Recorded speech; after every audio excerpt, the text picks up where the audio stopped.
Hello and Happy New Year from Scrapbooking Station. In this video, we're going to do Christmas. You thought you were done with Christmas.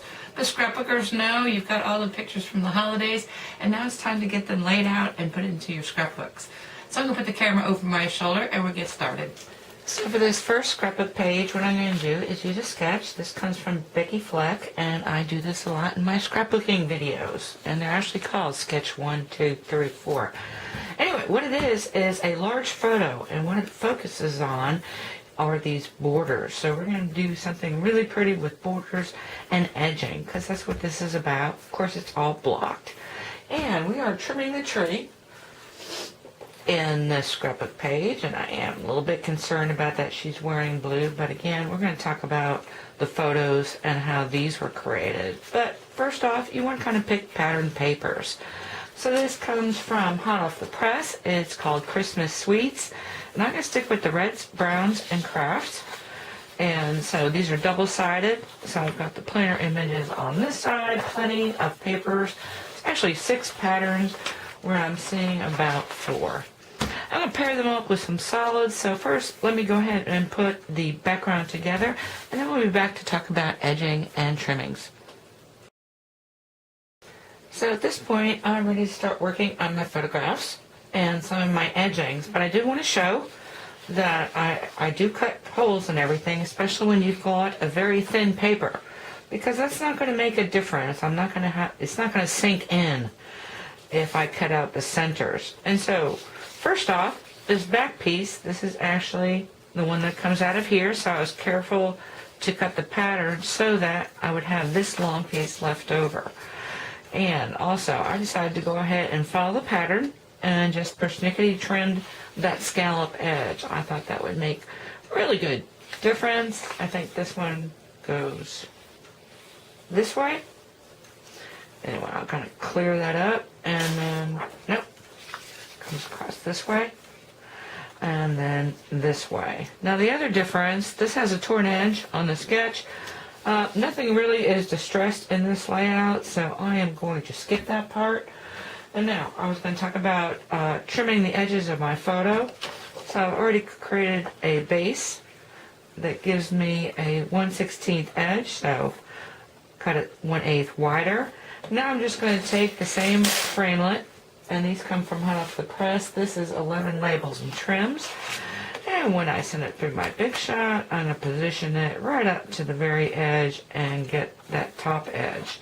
The other edging I used was a scallop punch from Stamping Up, and that's what's going to do the bottom.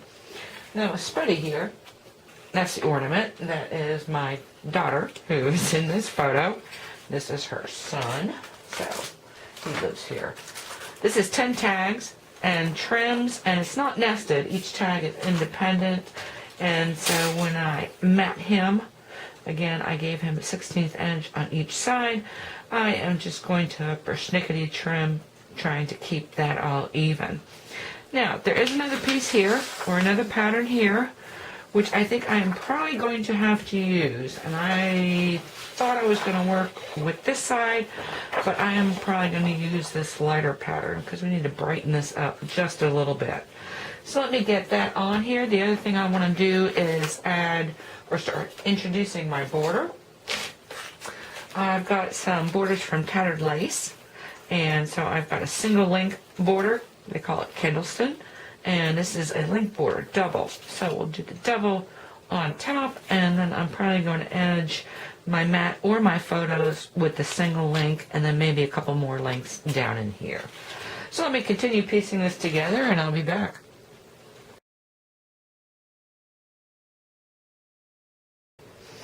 Okay, at this point, I am just about finished. I did make a couple of changes, and the first is I like this stripe that was showing up in the sketch. And so rather than introduce another pattern, which was on this paper pack, I went with a Stamping Up, an older version. So it's tone-on-tone craft colored stripe to put back behind there. Also notice I've got some glitter or glimmer. This is glimmer cardstock from Stamping Up, and then some glitter ribbon from Paper Wishes. And then lastly, I'm going to go ahead and throw these 3 other brads in here when I do my titling. And extended this with some craft paper for some journaling. So let me finish up all that. The other thing I wanted to add, since last year I was big on Tombow liquid glue, and I still use my liquid glue to attach these smaller pieces, but I found a really inexpensive on Create & Craft tape adhesive, and so now I am blowing and going with this all the time. And I have to say, these tettered lace dies, especially these borders, it's nice that someone has finally come up with a border that is designed to be as long as you want it. So very extendable, really easy to work with. And not only that, but when you see the companion page, which I'm going to throw together also and be back with that, really nice edging. So hopefully make use of some of these outies that came off of these borders. Anyway, I will finish up with the stamping and those couple extra brads. Use my scraps to make the companion, or most of my companion page, and then I'll be back. So this finished left side page turned out pretty much exactly like I had anticipated, which is kind of unusual. The only thing I would probably change is I would probably tilt this photograph, your large photograph, a little bit more, only because it's really not tilted enough to make it look tilted. It almost looks like I didn't get it on there straight. Anyway, neither here nor there. Like I said, everything else worked out good, and a great intro page for what remains of my Christmas layouts. The companion to this, again, using some of those leftovers, the edging off of those borders, and then I introduced a coordinating corner. This is the Kendallson corner from Tattered Lace. So cut those out. Actually cut that out of the glimmer paper, and also a green pattern. Just cutting this one on top of this one so that I would get the shape without the holes actually punching out. Added a couple gingerbread because it's about building a gingerbread house for Christmas. And just kind of tilted. Still using blocks, but angled everything a little bit, working against these patterns. So anyway, I think a really nice 2-page start for my Christmas holidays. Hopefully you took something with you can use in your own Christmas scrapbooking. And thank you for watching.